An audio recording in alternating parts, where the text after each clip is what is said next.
Hello everyone. So today will discuss that how to tackle the FOMO, क्योंकि अभी exam आने वाला है। हम सबको फोमो हो रहा है कि यार मैंने इस सोर्स से पढ़ा है, उसने इस सोर्स से पढ़ा है, मैंने ये वाले जीटीज दिए हैं, उसने इस वाले सोर्स के जीटीज दिए हैं, मैंने यहाँ से क्यों बैंक लगाया है, दूसरे बंदे ने यहाँ से क्यों बैंक लगाया है।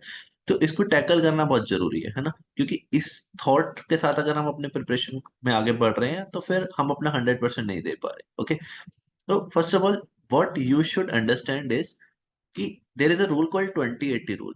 मतलब 20% ऑफ द सिलेबस से 80% क्वेश्चन आएंगे। और हर कोचिंग को ये रूल पता है।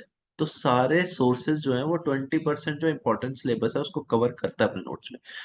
वो सोर्स, जो भी सोर्स है वो 20% अपना जो सिलेबस है जिससे क्वेश्चन आता है 20% सिलेबस से वो अपना सारे नोट्स में कवर करता है। वो सोर्स उन्हें पता कैसे चलता है, वो अपने प्रीवियस ईयर क्वेश्चंस को देख के या फिर दूसरे सोर्सेज से कंपैरिजन करके they are doing their own part.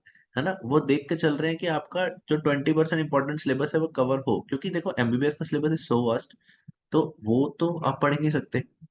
और पढ़ लिया तो याद नहीं रह सकता।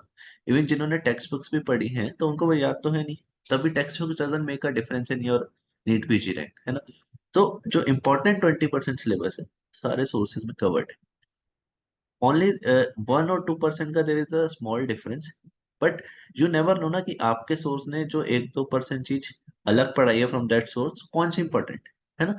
ऑल्सो क्या होता है कि एग्जाम में आने हैं 200 क्वेश्चन, आपको अच्छी रैंक के लिए चाहिए 150 और 160 प्लस। तो आपके पास there is a margin of doing 30 to 40 wrong question. अगर आप 30 to 40 रॉन्ग भी करते हो तब भी आपकी रैंक बहुत अच्छी आएगी। तो फिर इधर फोमो करके आप 1-2 क्वेश्चन एक्स्ट्रा अचीव करके क्या आप मिल जाएगा आपको। मान लो कि आपको यार फोमो हो रहा है, आपने दूसरा सोर्स भी पढ़ना शुरू कर दिया, वो 1-2 क्वेश्चन तो आपके एक्स्ट्रा कवर हो गए।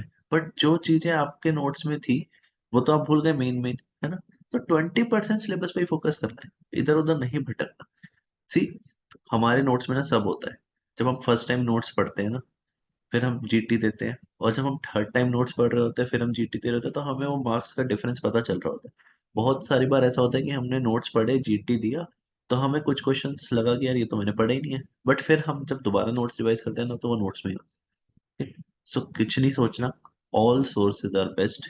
सब सोर्सेज ने 20% इंपॉर्टेंट सिलेबस कवर किया है। बाकी थोड़ा बहुत डिफरेंस है, that doesn't make any difference. Okay, so अपने जो सोर्स है उसको रिवाइज करने में फोकस करना है, ना कि ये देखना है। ऐसे ही सारे सोर्सेज में जो क्यू बैंक है वो उन्होंने प्रीवियस ईयर क्वेश्चंस को देखकर ही आगे पीछे बनाए हैं।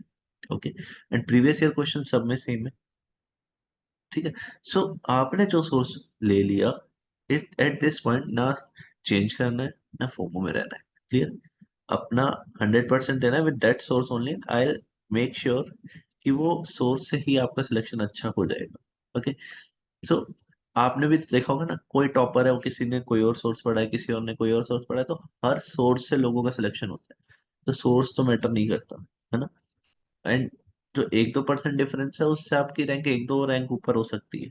ठीक, ऐसा हो सकता है कि हाँ आपकी रैंक 800 की जगह 820 आ गई, बट आपको 820 तो अचीव करनी है ना। वो इज मोर इम्पोर्टेंट। सो कोई फोमो नहीं रखना। आपने जो सोर्स किया, just go with that source, revise that notes, do that question bank, उसी के कस्टम मॉडल्स लगाओ, उसी से प्रीवियस ईयर क्वेश्चंस करो, and just keep going. All the best.